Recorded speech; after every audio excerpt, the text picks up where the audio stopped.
Welcome to the video.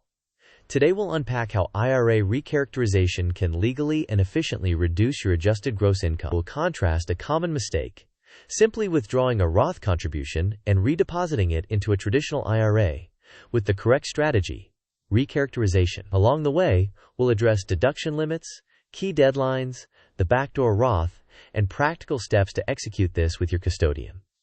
Let's begin. Here is today's roadmap. First, we'll explain why AGI matters. Next, we'll cover the incorrect approach many investors try. Then, we'll introduce the correct solution, recharacterization. After that, we'll explore deduction limits and phase-outs, followed by the backdoor Roth workflow for high earners. We'll then move on to deadlines and required tax forms, add extra AGI reduction tools, and conclude with a couple of quick quizzes to test your knowledge. Adjusted gross income impacts your tax bracket, eligibility for credits and deductions, and even student loan repayment terms. Therefore, reducing AGI can have a cascading positive effect on your financial outcomes. With that context, let's move from why it matters to what you should avoid doing. A common error is to withdraw a Roth IRA contribution and then simply deposit the funds into a traditional IRA. This does not retroactively change the character of the original contribution, does not restore your contribution limit, and can create complex reporting issues. Instead, the correct approach is to recharacterize the contribution through your custodian, which we'll cover next. Recharacterization is the lawful way to change the characterization of a contribution for the same tax year. It must be processed directly through your IRA custodian. They will move the original contribution along with any net income attributable, known as NIA. Once completed, the contribution is treated as if it had been made to the traditional IRA originally. If the contribution qualifies as deductible under current IRS rules, your AGI can drop accordingly. If it's not deductible due to income limits and coverage by a workplace plan, the contribution becomes non-deductible and is tracked as basis on Form 8606. To execute a recharacterization, contact your IRA custodian and explicitly request a recharacterization of your Roth IRA contribution to a traditional IRA for the appropriate tax year. Provide contribution amounts and dates. The custodian will move the contribution and any net income attributable to the traditional IRA. Next, confirm whether the recharacterized contribution is deductible based on whether you are covered by a workplace retirement plan and your modified adjusted gross income. Finally, retain confirmations and look for Form 1099-R and Form 5498 for tax reporting.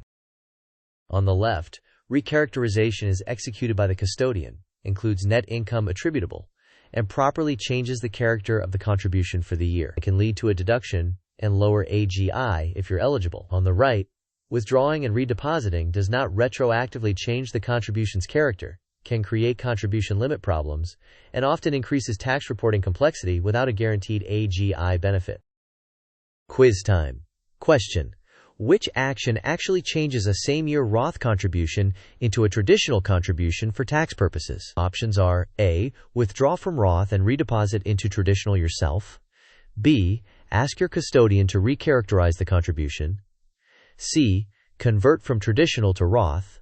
Or D. Move funds between different brokers manually. You may pause the video now to think about the answer.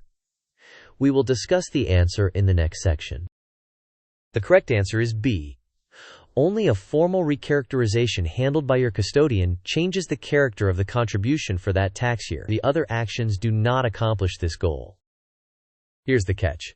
If you are covered by a workplace retirement plan, the deductibility of a traditional IRA contribution phases out at higher incomes. If your income is above the phase-out range, the contribution becomes non-deductible, and you must track basis on Form 8606. These thresholds change over time, so always confirm current IRS limits for your filing status and coverage situation.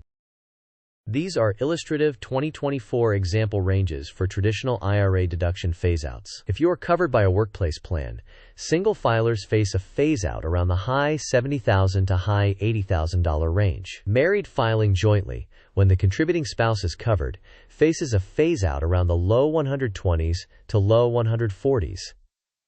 If you are not covered but your spouse is, the phase-out is higher, around the $230,000 to $240,000 range. Married filing separately has a very tight range, Always verify the current year IRS thresholds before relying on them. For high earners who exceed income limits for direct Roth contributions or for deducting traditional IRA contributions, the backdoor Roth is a common path. First, you make a traditional IRA contribution, often non-deductible. Next, you convert that amount to a Roth IRA.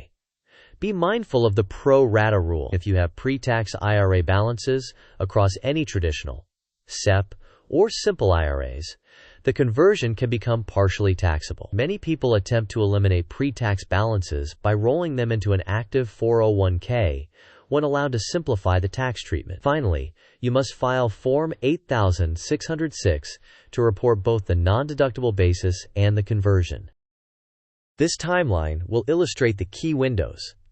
Generally, you can make prior year IRA contributions up to the tax filing deadline, typically around mid-April. Recharacterizations of contributions can also be made up to the filing deadline, including extensions, which usually pushes the deadline to around October 15th. Roth conversions can happen at any time during the year. Finally, Forms 1099-R and 5498 typically arrive in the months following year-end, so track them for accurate reporting.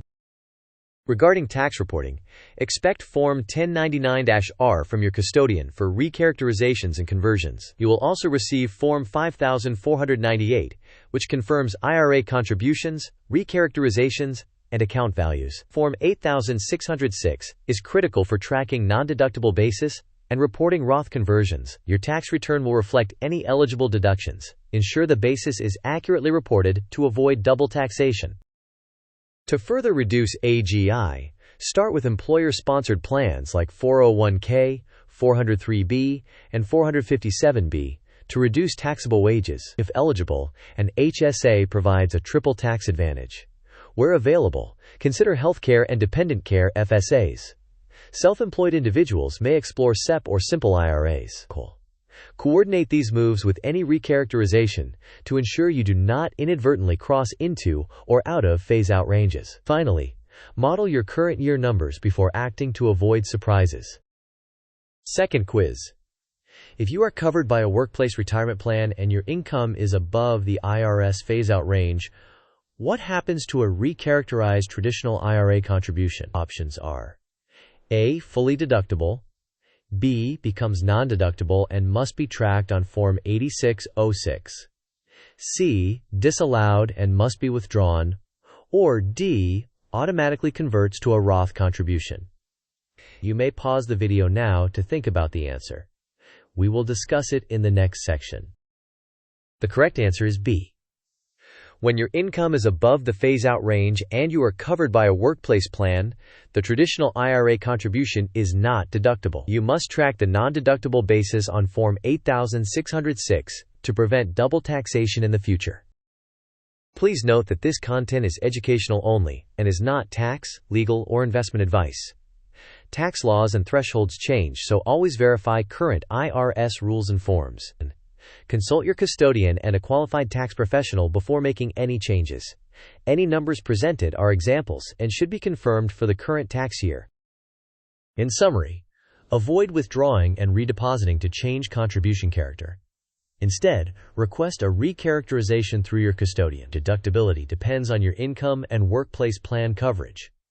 High earners may use the backdoor Roth, but must account for the pro rata rule. Always track non-deductible basis on Form 8606. Finally, respect the contribution and recharacterization deadlines, including extensions. Wrapping up, recharacterization is a powerful tool for lowering AGI when the contribution is deductible. Always use the custodian's process, which includes net income attributable. Verify phase-outs and file forms 1099-R, 5498, and 8606 correctly and on time. Coordinate with HSA and employer plan contributions for maximum impact on your taxable income. Thank you for watching. If this was helpful, please like the video, share it with someone who might benefit, and subscribe for more content. Tell us in the comments how you're planning to approach recharacterization or what questions you still have.